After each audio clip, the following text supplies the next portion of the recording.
I'm trying to follow the party lines. The Honourable Member for Halifax Citadel Sable Island. Thank you very much, Mr. Speaker. So, I mean, I feel I'm pleased to rise again. I am pleased to have another chance to put some words and thoughts about this bill on record, because as I've spoken about a lot, I'm very concerned that we participate in a process that doesn't have a record. And I think, a lot of what we talked about yesterday was about building transparency into a process that to date has been limited. So there has been consultation with Nova Scotians. Nova Scotians have filled out online surveys. They have attended Zoom meetings and consultations. But in that sense, there hasn't actually been a dialogue back and forth. So a framework was presented, Nova Scotians reacted, that was taken and wrapped into a bill. And the same effort to get people into consultations to develop the themes was not undertaken with the bill. So I feel like the bill in particular is the result of really pretty old school closed door government discussions. So we really, we wanted to introduce amendments to hold ourselves as legislators accountable and to ensure Nova Scotians see results. Well, we don't have that. So the challenge now is that the Conservatives, it is their challenge. So it is this government's challenge to listen to what was said by community, think about what are the other models, and while this is a unique bill in and of itself, there are bills in Ontario and BC that are similar, so it's not like we're in we do have other jurisdictions to look at who also funded their strategies and are measuring their strategies and reporting on their strategies. So you have a lot of resources. You've asked communities a lot. Mm-hmm. What happened? What do you want? So it's in your hands to develop an equity and anti-racism strategy that reflects what we've learned. And I hope through that process that we will do our best, although I don't have a lot of faith, because the development of a strategy is an internal, departmental ability and responsibility. You did not need to come here to get that ability. We thank you, but you didn't have to come. So you actually don't have to come back to us to talk about building the strategy. And you don't have to go back to anybody else, as a matter of fact, because you didn't build in those accountability measures. But I hope, and we will advocate, that you provide time and support for communities to participate. And please stop asking communities and community organizations to do this work for free. Yeah. Please stop asking community organizations that are volunteer-based or they've got a staff or two, because you only fund organizations for a year, maybe, if you funded them at all. Stop asking them to send their only staff person to spend an afternoon or half a day with you. Right. You have to support people in this work, and that is the type of work I did before becoming elected. I fought with lots of governments, like the government of Ontario, to fund community consultation adequately, because otherwise you're actually creating more conditions of oppression if you don't. So I know there's no money in the budget, and that's okay, because the strategy is not supposed to start until next year. But what that tells me is you also have not put any funding aside to support community members to participate. And that will not only will it stress a whole level of organizations to be part of it, you'll lose a lot of folks. A lot of folks will not be able to participate. They will go to work instead and provide the services that Nova Scotians need. So we'll be looking for it. You don't have to tell us about it, but we have high expectations about how this will roll out. And I think in particular, obviously I've spoken a lot, I'm not gonna stop. So here's the deal, folks. I'm queer, and I'm here, and I'm actually not going anywhere. And so every day, actually, given the chance, I'm gonna ask you, what are you doing for communities that account for about 10% of Nova Scotians? What are you doing for them? You have been silent.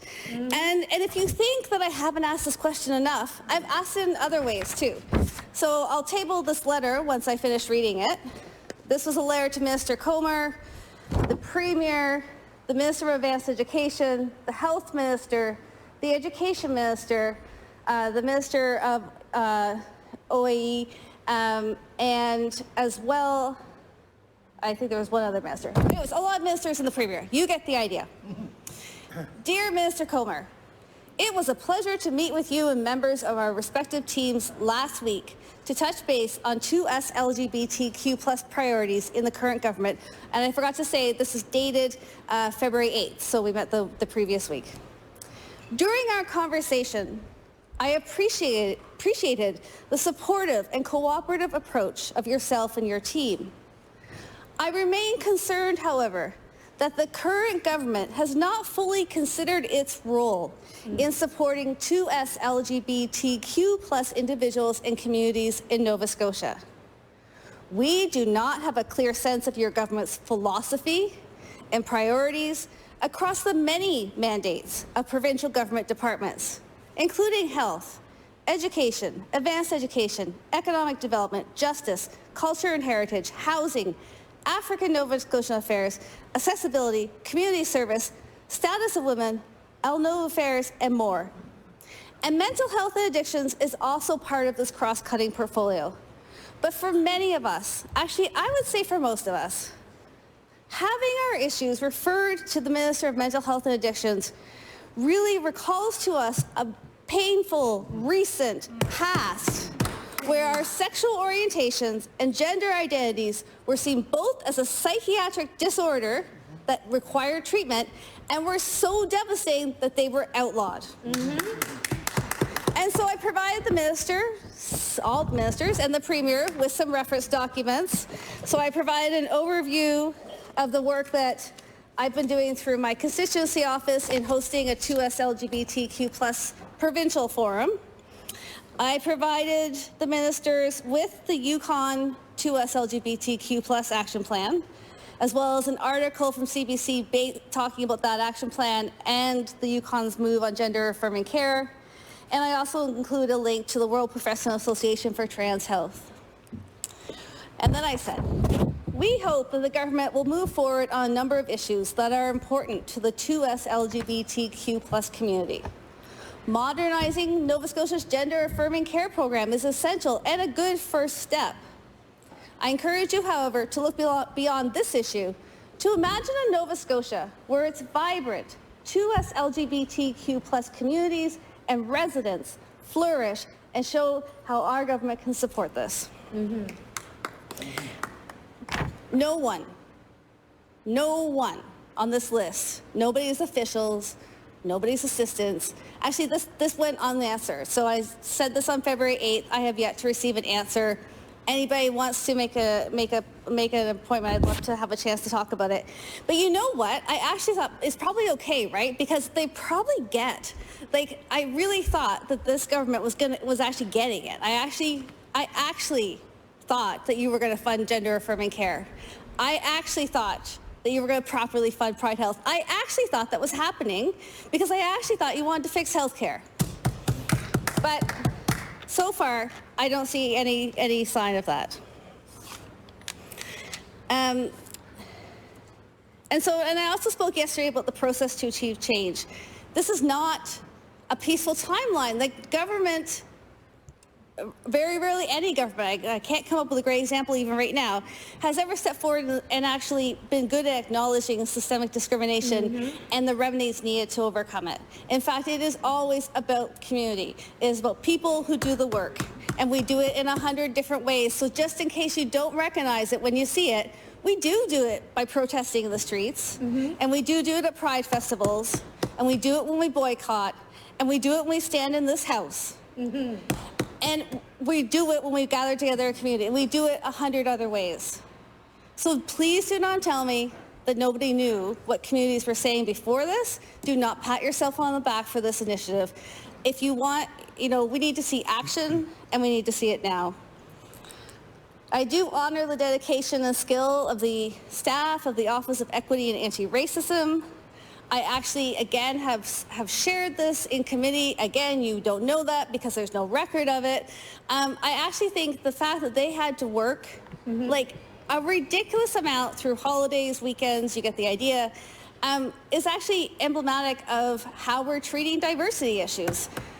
Don't make people, this is not, I don't, bust their guts. I'm sorry, I don't know if I can say that, but like, don't make people like actually put their own wellness at risk to talk and work and advance on diversity issues. That's not actually helping the case. And since we've done this work for decades, there's no reason why you need to treat people that way. So I thank them, but I do not think it's a model. That is not how I want this legislature to ask the public service to work. And, you know, and I do hope that you take advantage of working across government with the many departments and many people who can offer input into the strategy. So at our own table, you know, honestly, so we had a couple of communities represented. We actually had very limited representation from diverse communities. I asked why no one came from the Accessibility Secretariat. Surely that is a body of government that holds an enormous amount of expertise on getting us to 2030. They never came. We never saw them. We had a visit from the Deputy Minister of Elderly Affairs, again, because we asked for it, and again for one meeting at the very end. So those voices were not, the Mi'kmaq and Indigenous voices were not at the table either. And we didn't hear from anybody in the provincial government who focuses on 2S LGBTQ plus issues. Oh, wait. That's because there isn't anybody. So for 10% of the population, there is nobody, aside from some diversity, equity, and inclusion consultants who are not focused on the queer community at the Department of Health, like that's just not good enough, who can come forward. We had established a manager of 2S LGBTQ plus issues in communities, culture, and heritage in 2012. The Liberals let it die. We had a manager of 2S LGBT issues in the Department of Health and Wellness. The Liberals let it die. And you have not, this government has not chosen to rebuild that. So, in fact, I guess I was standing there. Luckily, at the very least, amongst all the other ways in which I've organized in the queer community, which is a lot, you know, having had my 2S LGBTQ forum that was able to meet and consider this. So we sponsored one of the community consultations. The folks came in, and I really tried to make sure. I think I worked harder than any government minister, thank you, to get people to like respond to your consultation. I shared it with folks in the Jewish community. I shared it with folks in the abilities community, and hosted this meeting and encouraged people to go online and do the survey. So I bought in, I worked hard. I think we're quite disappointed by where we've landed. I will support this bill, but I'm not supporting it because of the work the government has done. I want to honor the legacy of people in this province who have fought for rights and justice for hundreds of years. I will remain in the struggle with those communities. If it's not my own experience, I will strive to find genuine and credible ways to bring those experiences forward. And I guess I look forward to seeing how it all turns out. Thank you.